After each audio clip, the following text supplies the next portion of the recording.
आफ्नो नरबहादुर खड्का पर्छ। नरबहादुर खड्का होइन? दैलेख पर्यो। घर कता भन्नु? दैलेख। पहिला घर दैलेख हो, अहिले त हिँड्दै छ। यो यता आएको कति साल भयो हजुरको? म भयो 40-45 साल भयो। 38 सालमा आएको म। तपाईँ पुरानो जमानाको मान्छे होइन? 38 सालमा। पहिलाको अवस्था र अहिलेको अवस्थामा तपाईँलाई कस्तो लाग्छ? तपाईँ आफ्नो विचार भन्नु त खोइ। पहिलेको जमाना र अहिलेको जमानामा झन् दुःख होला जस्तो मानियो। पहिला जमाना सुखै थियो।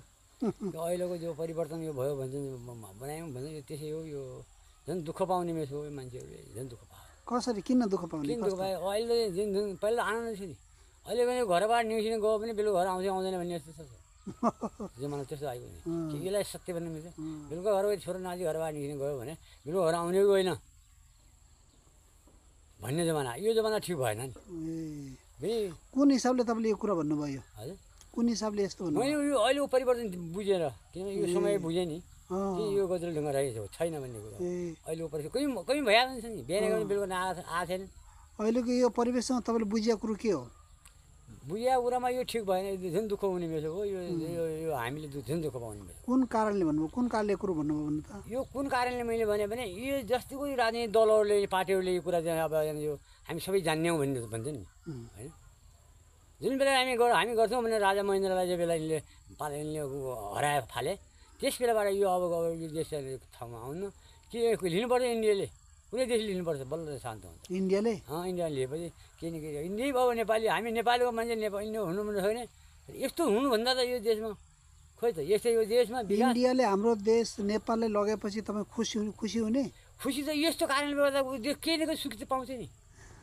कोही नेपालीहरू हेर्छन् जब पाउनुहुन्छ, कोही नेपालीहरूलाई नेपालीको छोरा युवकलाई उयो पाउनुहुन्छ। सबको छोरा विदेश छ, इन्डिया जान्छ, आजभोलि इन्डिया छ। खोइ नेपाल भन्ने मात्रै गाउँ एउटा भन अब हाम्रो खुवाइपिया त नेपालीको त इन्डिया भनेको इन्डियामा त धेरै नेपालीको छैन। जो सम्पूर्ण नेपाली त इन्डियामा छ भने देश त हो नेपाली बस्ने। हामी शान्त पाउँछौँ, हामी राम्रो हो यो। तर हाम्रो सुविधा, हाम्रो सुख शान्ति र जीवनको यो सुरक्षा हुन सकेन। अहिलेको सरकारले कुनैले पनि गर्न सकेन। जुन आएपछि के गरिदिए हुन्थ्यो जस्तो लागेको थियो तपाईँलाई खासै? यो हामीले तपाईँले बुढो मान्छे भनेर भन्नु होला। बुढाहरूको पार्टी हो, बुढाहरू पहिल्यै यो राम्रै पार्टी मान्छन् भन्ने अहिले बेग्लै मान्दैन भन्ने छ मान्छेहरूले। कतिपय बुढाहरूको पार्टी चाहिँ बुढाहरूले यही पुऱ्याउने पार्टी ठिक छ भन्छन्। र कतिपय युवकले पनि यो विकास हो, विकास त हुनुपर्छ, तर सुरक्षाको लागि यो धुनको क्षति यो सुरक्षा हुन सकेन अहिलेको व्यवहार। यसै गएर कमाउने र खाने मात्रै गए, कमाउने मात्रै अब कसरी बन्ने कसरी हुने मात्रै गए, जनतालाई भुल्याउने र गर्ने मात्रै। एउटा गीतबाट भन्नुहोस् त, नेताहरूले एउटा गीतबाट हान्नुहोस् त एउटा। हुन्छ अब अहिले के भनौँ, बुढो मान्छे ठिक छ त के छ त नि। यस्तो छ राजा। त्यसले गर्दाखेरि अब यो खोइ त के पायौँ त? बौद्धल आयो, बौद्धल आजै हामीले पायौँ के भनौँ न? हामी पायौँ के बौद्धल आजै? यही बाटो बनायो, बाटो बनायो भन्छन्। यो बाटो यस्तै कसैको यो खत्तम छ।